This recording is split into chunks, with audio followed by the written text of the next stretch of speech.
একটা কবিতা পাঠ। আমার একটা মিউজিক ছিল যেটা আমি আজকে করতে পারলাম না, তবুও আমি মিউজিক ছাড়াই আপনাদের কবিতা পাঠ করে শোনাচ্ছি।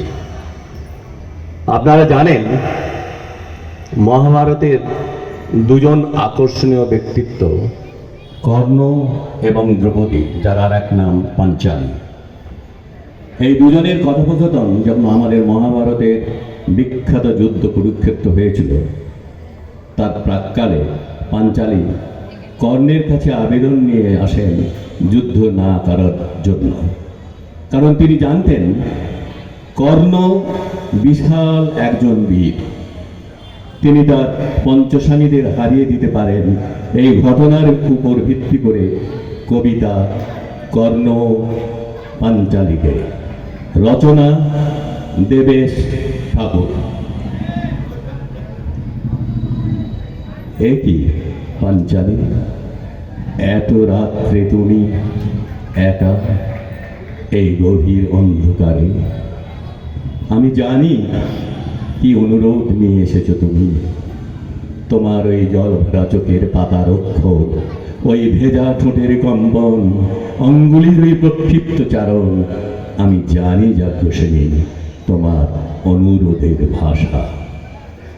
একটু দাঁড়াও, একবার আমার অসহায় পুত্র বৃষতে দূর ঠোঁটে চুম্বন করে আসি, নীরবে জানিয়ে আসি অন্তিম সম্ভাষণ।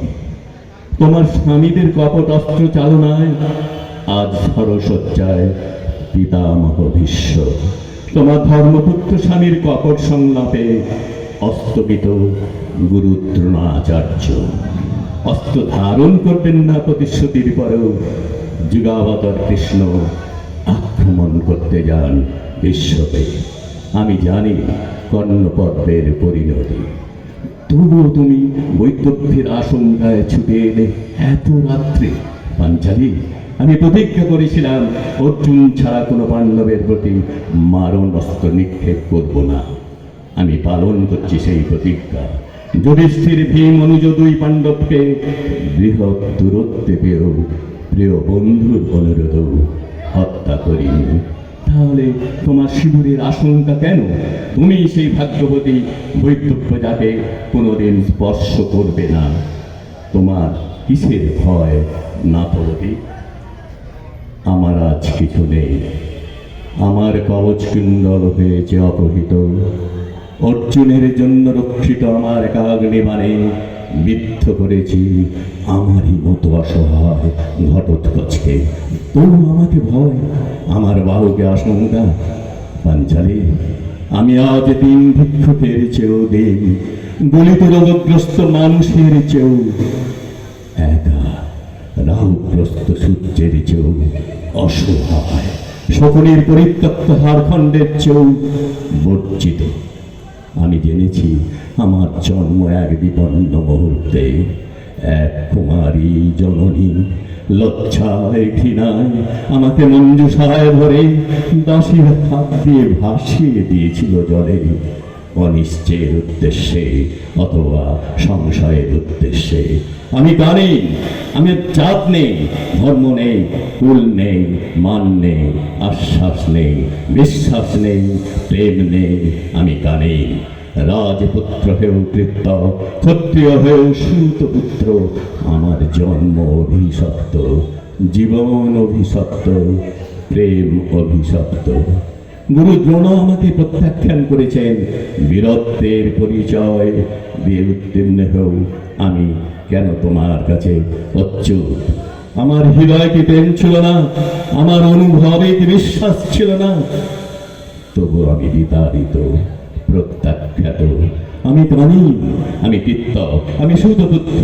আমার পিতা মাতার অসংযম কিংবা মুহূর্তের বিভ্রান্তির ফসল আমি ভারতীয় লজ্জা, ভারতের লজ্জা, মহাভারতের লজ্জা।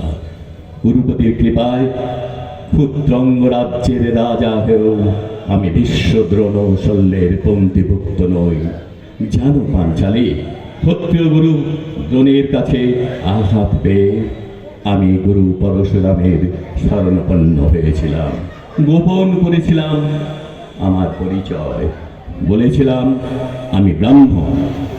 নিপুণ প্রজ্ঞায় তিনি আমাকে শিখিয়েছিলেন অস্ত্রবিদ্যা, মরণবিদ্যা।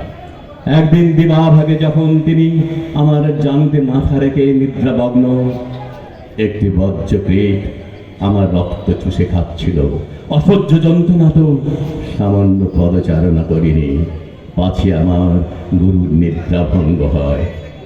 কিছুক্ষণ পর গুরু পরশুরাম সুপ্তক্ষিত হয়ে সেই বজ্রকীটকে দেখে আমাকে বললেন, তুমি কদাপি ব্রাহ্মণ নও, ব্রাহ্মণের এত সহনশীলতা নেই, তুমি পরিচয় গোপন করে আমার কাছে অস্ত্রবিদ্যা শিখেছ।